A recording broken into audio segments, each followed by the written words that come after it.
Sasto Tips Alpha. Hello viewers, welcome to স্বাস্থ্য রেজাল পাঠানের পক্ষ থেকে সবাইকে স্বাগতম। যে মানুষরা ক্লান্ত হয়ে পড়েন, হাড় কোমর ব্যথা সামান্য কাজ করলেই দুর্বল লাগে, অনেকে এই সমস্যাকে সাধারণ দুর্বলতা বয়সের প্রভাব মনে করেন, কিন্তু এর পেছনে থাকতে পারে শরীরে ভিটামিন ডির ঘাটতি। আর সবচেয়ে গুরুত্বপূর্ণ বিষয় হলো ভিটামিন ডি কমে গেলে অনেক সময় শুরুতে স্পষ্ট কোনো লক্ষণ দেখা যায় না। আজকের ভিডিওতে আপনারা জানবেন শরীরে ভিটামিন ডি কমে গেলে 7টি সাধারণ লক্ষণ দেখা দিতে পারে, কারা বেশি ঝুঁকিতে থাকেন এবং কীভাবে নিশ্চিত হওয়া যায় যে আপনার শরীরে ভিটামিন ডি কমে গেছে। তাই ভিডিওটি শেষ পর্যন্ত দেখুন। ভিটামিন ডি কেন গুরুত্বপূর্ণ? ভিটামিন ডি আমাদের শরীরে ক্যালসিয়াম ও ফসফরাসের ব্যবহারের হারের স্বাস্থ্যের জন্য গুরুত্বপূর্ণ। এছাড়া বেশি শরীরের স্বাভাবিক বিভিন্ন কার্যক্রমে এর ভূমিকা রয়েছে। শরীরে দীর্ঘদিন ভিটামিন ডির মাত্রা কমে থাকলে হাড় বা পেশিতে বিভিন্ন সমস্যা দেখা দিতে পারে। এবার চলুন জেনে নেওয়া যাক যে এই 7টি লক্ষণ। 1. সবচেয়ে ক্লান্ত এবং দুর্বল লাগা। ভিটামিন ডি কম থাকলে অনেকের মধ্যে অতিরিক্ত ক্লান্তি, দুর্বলতা এবং এনার্জি কমে যায় মতো অনুভূতি দেখা দিতে পারে। যেমন পর্যাপ্ত ঘুমানোর পরও সারাদিন শরীরে ভারী লাগছে, কাজ করার ইচ্ছে করতেছে না, বাসায় মনে ক্লান্ত হয়ে যাচ্ছে। তবুও মনে রাখবে, ক্লান্তি আর অনেকের কারণে হতে পারে, তাই শুধু ক্লান্তি দেখে ভিটামিন ডির ঘাটতি নিশ্চিত করা যায় না। 2. হাড় ও কোমরের ব্যথা। ভিটামিন ডির আমাদের গুরুত্বপূর্ণ ভূমিকা ও শরীরে ক্যালসিয়াম শোষণে সাহায্য করে, তাই দীর্ঘদিন ভিটামিন ডি কম থাকলে হাড়ের ব্যথা বা কোমরের শরীরের বিভিন্ন অংশে অসুবিধা দেখা দিতে পারে। বিশেষ করে কোনো স্পষ্ট কারণ ছাড়া দীর্ঘদিন ধরে হাড় বা কোমরে ব্যথা থাকলে বিষয়টি অবহেলা করা যাবে না। 3. পেশিতে দুর্বলতা বা ব্যথা। আপনার কি মনে হয় আগের তুলনায় শরীরে পেশিতে শক্তি কমে গেছে? সিঁড়ি দিয়ে উঠতে, দীর্ঘদিন হাঁটলে বা দৈনন্দিন কাজ করলে আর আগের চেয়ে বেশি কষ্ট হচ্ছে? ভিটামিন ডির ঘাটতির সঙ্গে বেশি দুর্বলতা, ব্যথার সম্পর্ক থাকতে পারে, তবে একই ধরনের সমস্যা অন্য কোনো কারণে হতে পারে। 4. বারবার অসুস্থ হয়ে পড়া। ভিটামিন ডি শরীরের রোগ প্রতিরোধ ব্যবস্থা অস্বাভাবিক কার্যক্রমের সঙ্গে সম্পৃক্ত। কিছু গবেষণায় কম ভিটামিন ডির মাত্রার সঙ্গে বিভিন্ন সময় ঝুঁকিতে সম্পর্ক পাওয়া গেছে, তবে এর মানে এই নয় যে ভিটামিন ডি কম থাকলে মানুষ বারবার অসুস্থ হবে।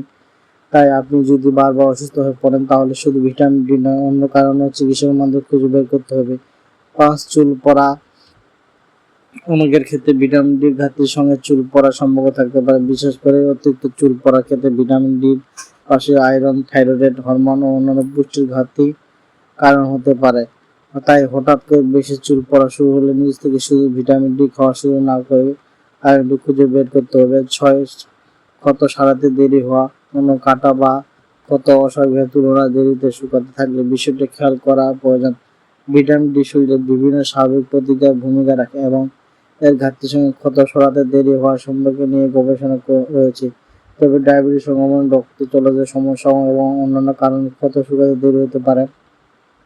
7. মুড খারাপ বা মন মেজাজের পরিবর্তন। কিছু মানুষের ক্ষেত্রে ভিটামিন ডির ঘাটতির সঙ্গে মন মেজাজ খারাপ, বিষণ্ণতা বা মানসিক অবস্থা উন্নত উপসর্গ সম্ভব পাওয়া গেছে। তবে এখানে একটি গুরুত্বপূর্ণ বিষয় হলো, শুধু মুড খারাপ হলে মনে ভিটামিন ডি কম এমনটা বলা যাবে না।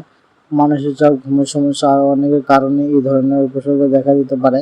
তাহলে কিভাবে বুঝবেন ভিটামিন ডি সত্যি কমে গেছে? শুধু লক্ষণ দেখে ভিটামিন ডির ঘাটতি নিষেধ করা সম্ভব না। ভিটামিন ডি মাত্রা জানতে রক্তের 25টি হাইড্রিক্স ভিটামিন ডি পরীক্ষা করা হয়। আপনার যদি দীর্ঘদিন ধরে ক্লান্তি, হাড় বা পেশিতে বা দুর্বলতা কিংবা অন্যান্য কোনো সমস্যা থাকে, তাহলে চিকিৎসকের পরামর্শ নিতে হবে। আপনি এই পরীক্ষাটি করতে পারেন। ভিটামিন ডি পাওয়ার উপায়। ভিটামিন ডি পাওয়ার অন্যতম প্রাকৃতিক উৎস হলো সূর্য, রোদ।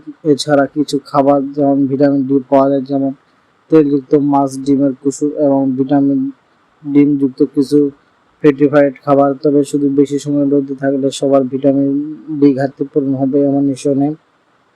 বয়স, তাকে ধারণা, জীবনযাত্রা, সূর্যালোকের পরিমাণ এবং অন্যান্য স্বাস্থ্যগত বিষয়ের উপর নির্ভর পেলে পারে। গুরুত্বপূর্ণ সতর্ক। অনেকের ভিটামিন ডি কম মনে হলে নিজে ইচ্ছামতো মাত্রায় ভিটামিন ডি ক্যাপসুল খেয়ে ফেলেন। এটি ঠিক নয়, কারণ অতিরিক্ত ভিটামিন শরীরে ক্যালসিয়ামের মাত্রা অস্বাভাবিকতা বাড়িয়ে বিভিন্ন সমস্যা তৈরি করতে পারে। তাই প্রয়োজন অনুযায়ী পরীক্ষা এবং চিকিৎসকের পরামর্শ নিয়ে ভিটামিন ডি সাপ্লিমেন্ট গ্রহণ করতে হবে। তবে তাহলে আপনারা মনে করে রাখুন, ভিটামিন ডি কমে গেলে সম্ভাবনার লক্ষণগুলোর মধ্যে থাকতে পারে এই অতিরিক্ত ক্লান্তি, দুর্বলতা, দুহার বা কোমরের ব্যথা। 3. পেশিতে দুর্বলতা বা 4. বারবার অসুস্থ হওয়ার প্রবণতা। 5. চুল পড়া। 6. ক্ষত সারাতে স্বাদ, মুড বা মেজাজের পরিবর্তন, তবে মনে রাখবেন এগুলো শুধু সম্ভব লক্ষণ। এগুলো থাকলে ভিটামিন ডি কম তা কিন্তু নিশ্চয় নয়। আপনার যদি কোনো সমস্যা একাধিক দীর্ঘদিন ধরে থাকেন তাহলে চিকিৎসকের পরামর্শ নিয়ে 25 হাইড্রিক্স ভিটামিন ডি পরীক্ষা করার বিষয়ে কথা বলতে পারেন। তো বন্ধুরা, ভিডিও দেখে যদি আপনার এতটুকু উপকার আসে, যদি এতটুকু ভালো লেগে থাকে, তাহলে অবশ্যই ভিডিওটি লাইক করবেন এবং ভিডিওটা আপনার বন্ধুদের মধ্যে শেয়ার করবেন, যাতে করে তারা এই ধরনের ভিডিও পেতে পারে। তো আর যদি আপনি আমার নতুন সদস্য হন, চ্যানেলটি অবশ্যই সাবস্ক্রাইব করবেন এবং পাশে থাকা বেল আইকনটি ক্লিক করে রাখবেন, যাতে আমরা ভিডিও দেওয়ার সাথে আপনাকে নোটিফিকেশন করে পৌঁছে যায়। তো আজকের মতো ভিডিওটি এখানে শেষ করতেছি। ভালো থাকুন, সুস্থ থাকুন, দেখা হবে পরবর্তী আরো নতুন একটা মেডিসিন সম্পর্কে। Astro Tips Alpha. Like, comment, share, subscribe.